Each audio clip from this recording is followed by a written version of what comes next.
Hello everyone, sending so much love from India.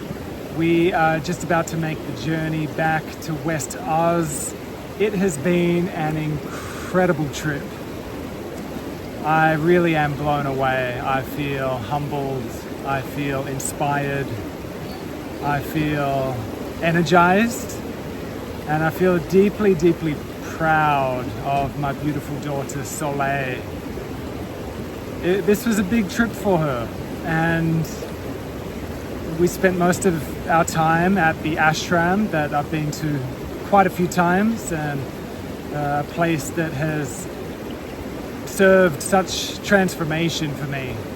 It's like my home away from home, one of my homes away from home, and to bring her there. We brought her there when we did a retreat. Some of you would know we had such a beautiful big group of people that Joe and I held a retreat, and Soleil was one.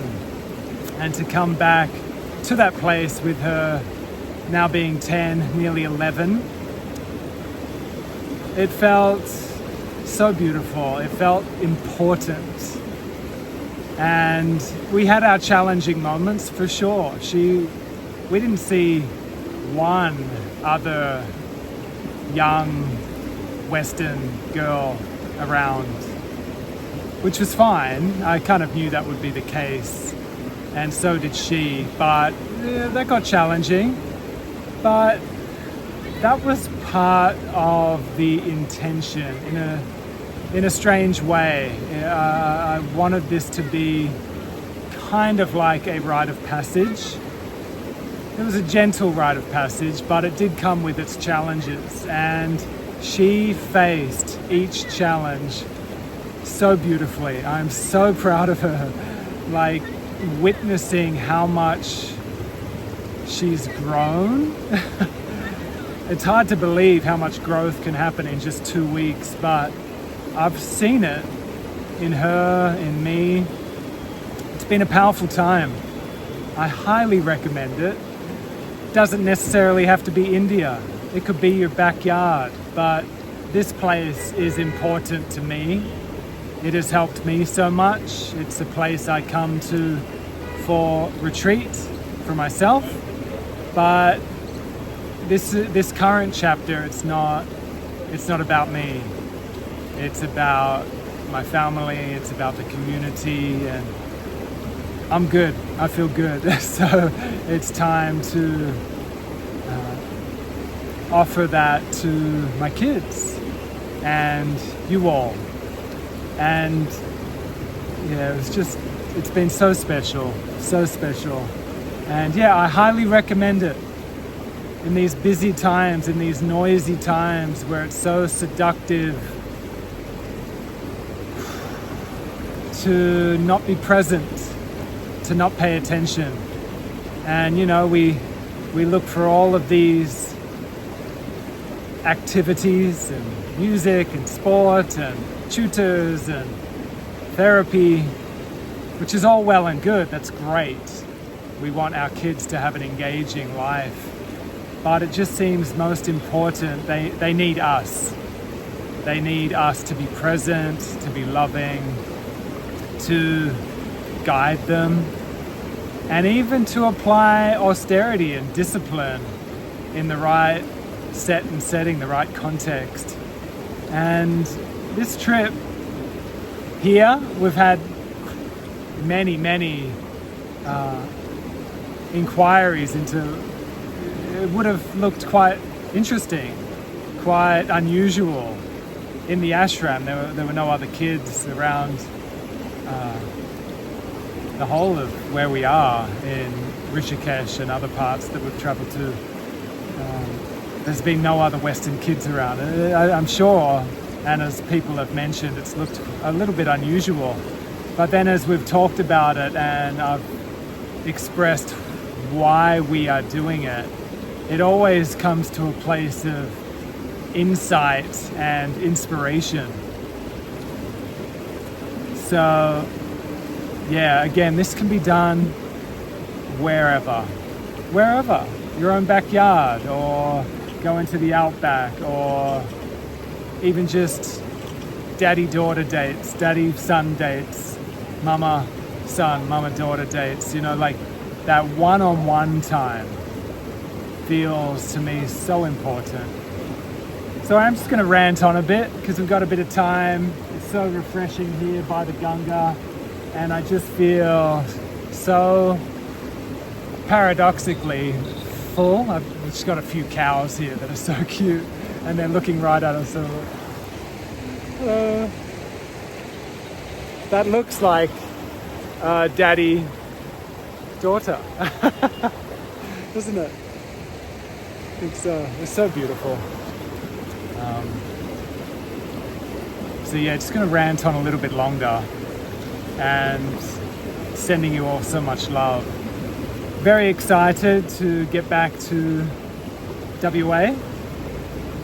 Lots going on, and at the same time I do love the practice of integration, which I endeavor to practice, pull out the mala beads and do my japa to integrate what we've experienced here and bring it on into the airports, which can be challenging, bring it into home life and into just the daily flow.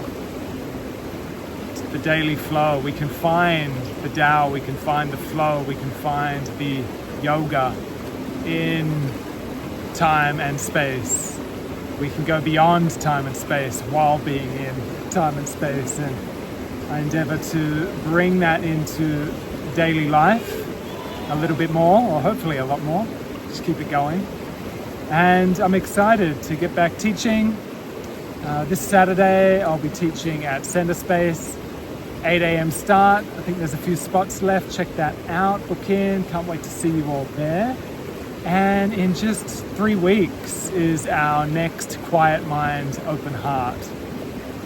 And this next one will be big at Perth Town Hall. We haven't done it there for a while. We've been keeping it small and intimate, which we love. There really is something so special about that. The intimate, small ones at Center Space. It's been beautiful. It's felt important. But it feels time with this spring energy to take it big again. So we'll have live music with Matthew Hatch and some other friends. We'll have Matthew Hatch there and beautiful special guests, and our musician friends are just so talented. And it really is powerful and special to be doing this with them and with you all. Part of the vision and intention of bringing this type of energy into a group energy is to get a taste of this bhav, this attitude, this energy that pulsates so strong in places like this. In places like this, these holy towns, these yogic towns, where all along the Ganga and beyond, there's right across there, Parmath, there every night around 6:30 p.m. At 6:30 p.m. Well, it draws out. It goes from about 5 p.m. and then climaxes, peaks at about 6:30 p.m. This exquisite ceremony of chanting and music and fire. And they do it down there and over there. It's pulsating with focus and devotion and prayer. And it's magnetic. That's why we come to places like this, to feed off that energy. And part of my intention, and Cam's and all the musicians, is to create that kind of vibe with these events. So again, smaller groups, beautiful, that carries a special intimacy to it. But when we go big, it's a great opportunity to magnify, amplify, deepen this energy of the heart-mind. So this theme of quiet mind, open heart, it's real. That's why we keep calling it that. We really can quiet the mind and open the heart. And yes, it's about having a fun, powerful 3 hours together, but more so it's about bringing that into daily life. into relationship, into a feeling of well-being, and even an enlightened state. Truly we can attain this and we can embody it. And sure, it might be fleeting and it might plateau and it might fade away at times, but that's why we go on retreat, or we go on events, and we go to our weekly classes or daily classes, and we stoke that fire, we feed that energy to make it easier to embody it in daily life. So this Saturday, I'll be teaching at Center Space, November 1st, Quiet Mind, Open Heart. Don't wait until the last minute though to get your tickets for it. They do tend to sell out in like the last couple of weeks. So we got 3 weeks to go. There are spots available. Grab them over the next week, because pretty much every time we do this, we get to the evening and we get heaps of emails, heaps of messages, and there's no tickets left. It's sold out. So get them sorted. We can't wait to see you there. In terms of my privates, it's all looking pretty booked up.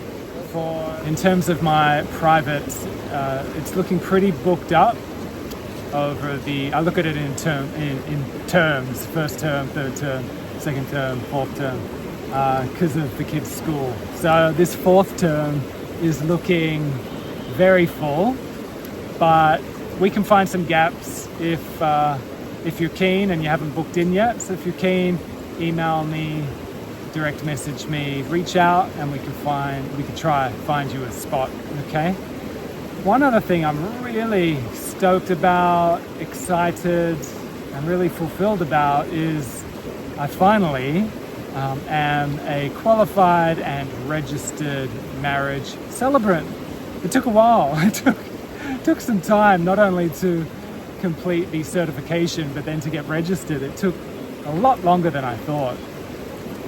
So I'm excited about that, this next chapter of serving in the community, of helping people get married really consciously. And what has inspired that is how Joe and I were married by Ram Dass. It was so simple, yet so mystical, so beautiful.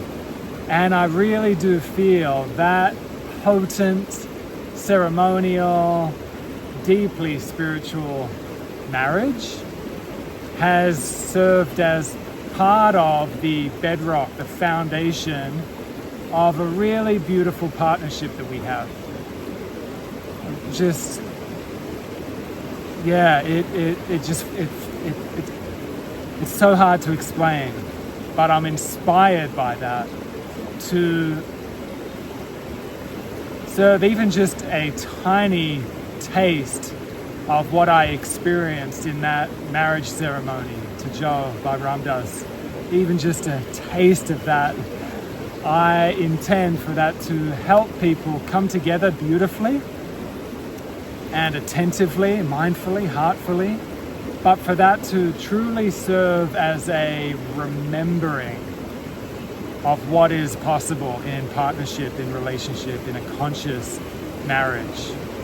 Because we all know it, we all see so many marriages dry out and fade away, and so many couples drift apart, and I get it.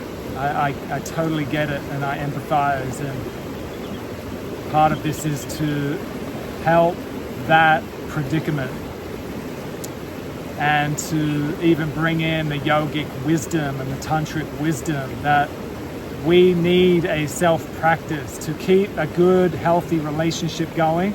We need to keep awakening within ourselves.